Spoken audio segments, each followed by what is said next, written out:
नमस्कार साहित्य प्रेमियों, आपका स्वागत है साहित्य सागर चैनल में। आज हम प्रस्तुत कर रहे हैं मुंशी प्रेमचंद जी के यथार्थवादी उपन्यास सेवा सदन के भाग 53 और 54। पंडित मदन सिंह की कई महीने तक ये दशा थी कि जो उनके पास आता उसी से सदन की बुराई करते कपूत है, भ्रष्ट है, शोहदा है, लुच्चा है, एक कानी कौड़ी तो दूंगा नहीं, भीख मांगता फिरेगा। तब आटे दाल का भाव मालूम होगा। पद्म सिन्हा को दान पत्र लिखाने के लिए कई बार लिखा। भामा कभी सदन की चर्चा करती तो उससे बिगड़ जाते, घर से निकल जाने की धमकी देते, कहते जोगी हो जाऊंगा, सन्यासी हो जाऊंगा, लेकिन उस छोकरे का मुंह न देखूंगा। इसके पश्चात उनकी मानसिक अवस्था में एक परिवर्तन हुआ। उन्होंने सदन की चर्चा ही करनी छोड़ दी। यदि कोई उसकी बुराई करता तो कुछ अनमने से हो जाते, कहते भाई अब क्यों उसे कोसते हो, जैसे उसने किया वैसा आप भुगतेगा। अच्छा है या बुरा मेरे पास से तो दूर है, अपने 4 पैसे कमाता है, खाता है, पड़ा रहने दो। लाला बैजनाथ उनके बहुत मुंह लगे थे।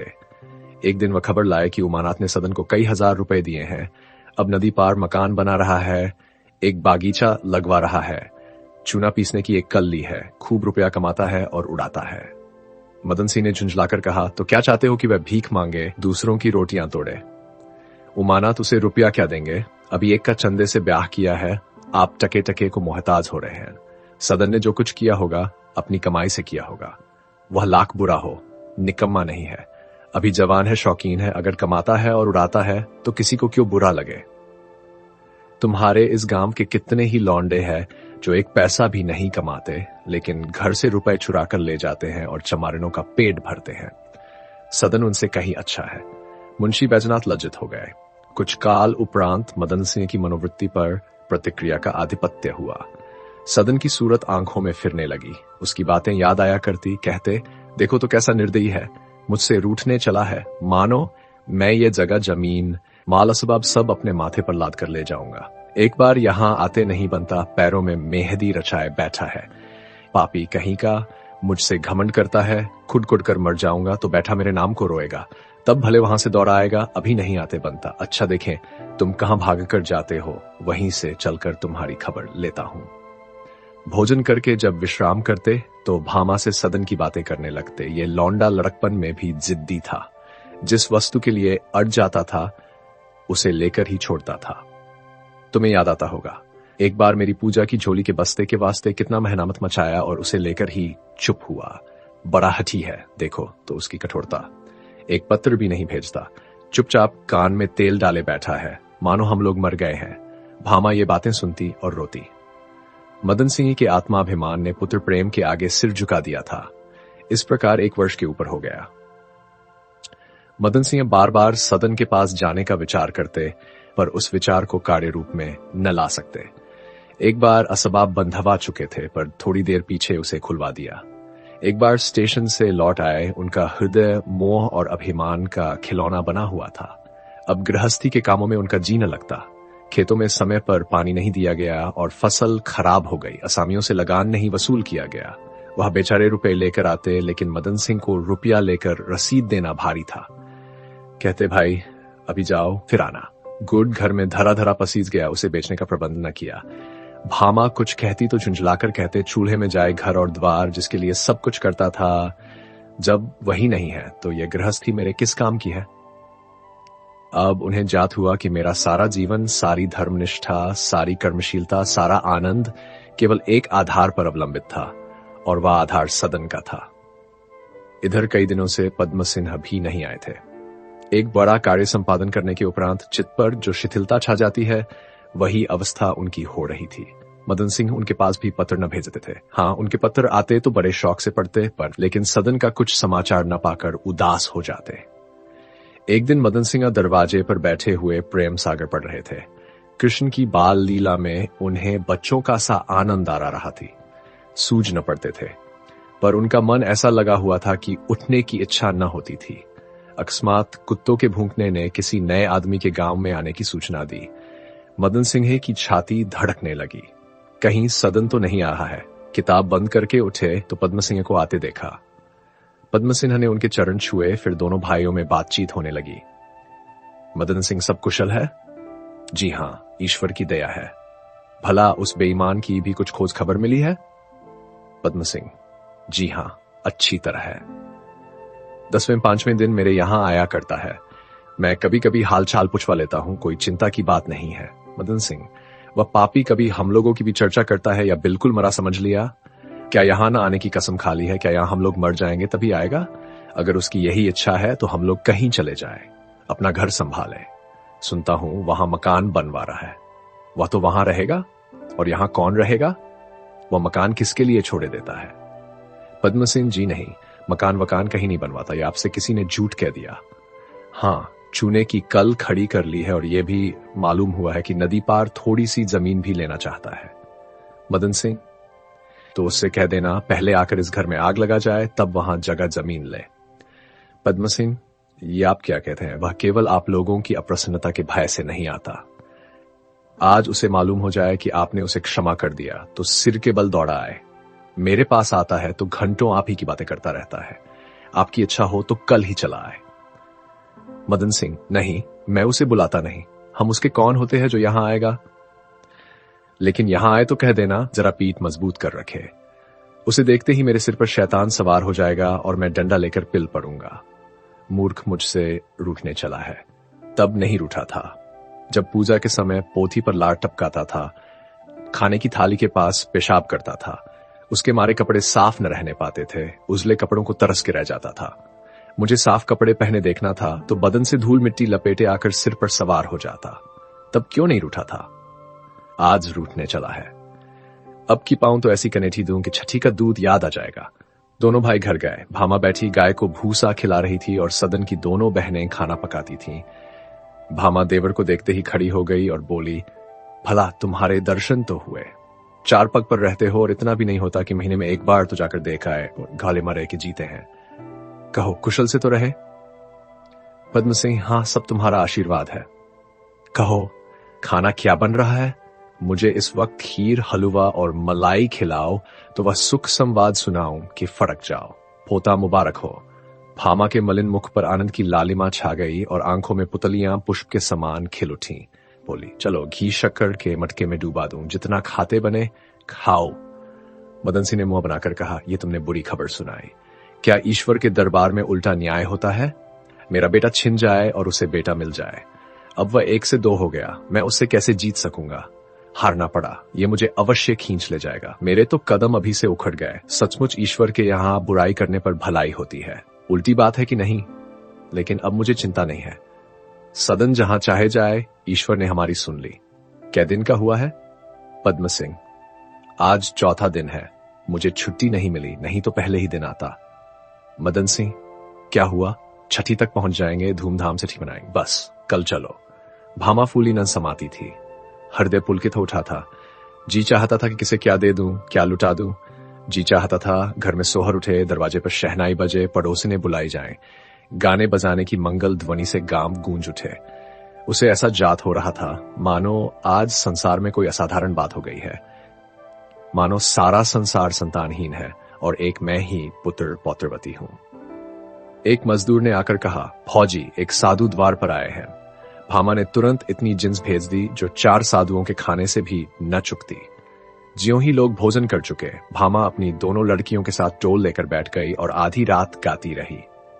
जिस प्रकार कोई मनुष्य लोभ के वश होकर आभूषण चुरा लेता है, पर विवेक होने पर उसे देखने में भी लज्जा आती है, उसी प्रकार सदन भी सुमन से बचता फिरता था। इतना ही नहीं, वह उसे नीची दृष्टि से देखता था और उसकी उपेक्षा करता था। दिन भर काम करने के बाद संध्या को उसे अपना ये व्यवसाय बहुत अखरता। विशेषकर चूने के काम में उसे बड़ा परिश्रम करना पड़ता था। वह सोचता, इसी सुमन के कारण मैं यूं घर से निकाला गया हूं, इसी ने मुझे ये बनवास दे रखा है। कैसे आराम से घर पर रहता था। न कोई चिंता थी, न कोई झंझट, चैन से खाता था और मौज करता था। इसी ने मेरे लिए सिर पर यह मुसीबत डाल दी। प्रेम की पहली उमंग में उसने उसका बनाया हुआ भोजन खा लिया था, पर अब उसे बड़ा पछतावा होता था। वह चाहता था कि किसी प्रकार इससे गला छूट जाए। ये वही सदन है जो सुमन पर जान देता था, उसकी मुस्कान पर, मधुर बातों पर, कृपा कटाक्ष पर अपना जीवन तक न्योछावर करने को तैयार था। पर सुमन आज उसकी दृष्टि में इतनी गिर गई है, वह स्वयं अनुभव करके भी भूल जाता था कि मानव प्रकृति कितनी चंचल है। सदन ने इधर वर्षों से लिखना पढ़ना छोड़ दिया था और जब से चूने की कल ली तो वह दैनिक पत्र भी पढ़ने का अवकाश न पाता था। अब वह समझता था पढ़ना उन लोगों का काम है जिन्हें कोई काम नहीं है, जो सारे दिन पड़े पड़े मक्खियां मारा करते हैं। लेकिन उसे बालों को संवारने, हारमोनियम बजाने के लिए न मालूम कैसे अवकाश मिल जाता था। कभी कभी पिछली बातों का स्मरण करके वह मन में कहता, मैं उस समय कैसा मूर्ख था, इसी सुमन के पीछे लट्टू हो रहा था। वह अब अपने चरित्र पर घमंड करता था। नदी के तट पर वह नित्य स्त्रियों को देखा करता था, पर कभी उसके मन में कुभाव न पैदा होते थे। सदन इसे अपना चरित्रबल समझता था। लेकिन जब गर्भिणी शांता के प्रसूति का समय निकट आया और वह बहुधा अपने कमरे में बंद, मलिन, शिथिल पड़ी रहने लगी, तो सदन को मालूम हुआ कि मैं बहुत धोखे में था। जिसे मैं चरित्रबल समझता था, वह वास्तव में मेरी तृष्णाओं के संतुष्ट होने का फल मात्र था। अब वह काम पर से लौटता तो शांता मधुर मुस्कान के साथ उसका स्वागत न करती। वह अपनी चारपाई पर पड़ी रहती। कभी उसके सिर में दर्द होता, कभी शरीर में, कभी ताप चढ़ जाता, कभी मतली होने लगती। उसका मुखचंद्र कांतिहीन हो गया था। मालूम होता था शरीर में रक्त ही नहीं है। सदन को उसकी दशा देखकर दुख होता। ये घंटों उसके पास बैठकर उसका दिल बहलाता रहता, लेकिन उसके चेहरे से मालूम होता था कि उसे वहां बैठना अखर रहा है। वह किसी न किसी बहाने से जल्दी ही उठ जाता। उसकी विलास तृष्णा ने मन को फिर चंचल करना शुरू किया। कुवासनाएं उठने लगी। वह युवती मलाहिनों से हंसी करता, गंगा तट पर जाता, किनारे तो नहाने वाली स्त्रियों को कुदृष्टि से देखता।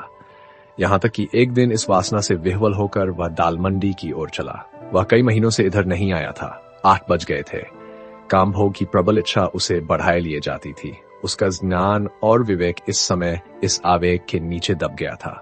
वह कभी 2 पग आगे चलता, कभी चुपचाप खड़ा होकर कुछ सोचता और पीछे फिरता, लेकिन 2-4 कदम चलकर वह फिर लौट पड़ता। इस समय उसकी दशा उस रोगी सी हो रही थी जो मीठे पदार्थ को सामने देखकर उस पर टूट पड़ता है और पत्यापति का विचार नहीं करता। लेकिन जब वह दालमंडी में पहुंचा तो गली में वह चहल पहल न देखी जो पहले दिखाई देती थी। पान वालों की दुकानें 2-4 थीं, लेकिन नानबाइयों और हलवाइयों की दुकानें बंद थीं। कोठों पर वेश्याएं झांकती हुई दिखाई न दी। स्पैतनंद सारंगी और तबले की ध्वनि सुनाई दी। अब उसे याद आया कि वेश्याएं यहां से चली गई। उसका मन खिन्न हो गया, लेकिन एक क्षण में उसे एक विचित्र आनंद का अनुभव हुआ। उसने अपनी काम प्रवृत्ति पर विजय पा ली, मानो वह किसी कठोर सिपाही के हाथ से छूट गया। सिपाही उसे नीचे लिए जाता था, उसके पंजे से अपने खुरा छुड़ाने का। उसमें सामर्थ्य न था, पर थाने में पहुंचकर सिपाही ने देखा कि थाना बंद है, न थानेदार है, न कोई कांस्टेबल, न चौकीदार। सदन को अब अपने मन की दुर्बलता पर लज्जा आई। उसे अपने मनोबल पर जो घमंड था वह चूर चूर हो गया। वह लौटना चाहता था, पर जी में आया कि आया हूं तो अच्छी तरह से सैर क्यों न कर लूं। आगे बढ़ा तो मकान दिखाई दिया जिसमें सुमन रहती थी। वहां गाने की मधुर ध्वनि उसके कान में आई। उसने आश्चर्य से ऊपर देखा तो एक बड़ा साइन बोर्ड दिखाई दिया। उस पर लिखा था संगीत पाठशाला। सदन ऊपर चढ़ गया। इसी कमरे में वह महीनों सुमन के पास बैठा था। उसके मन में कितनी ही पुरानी स्मृतियां आने लगीं।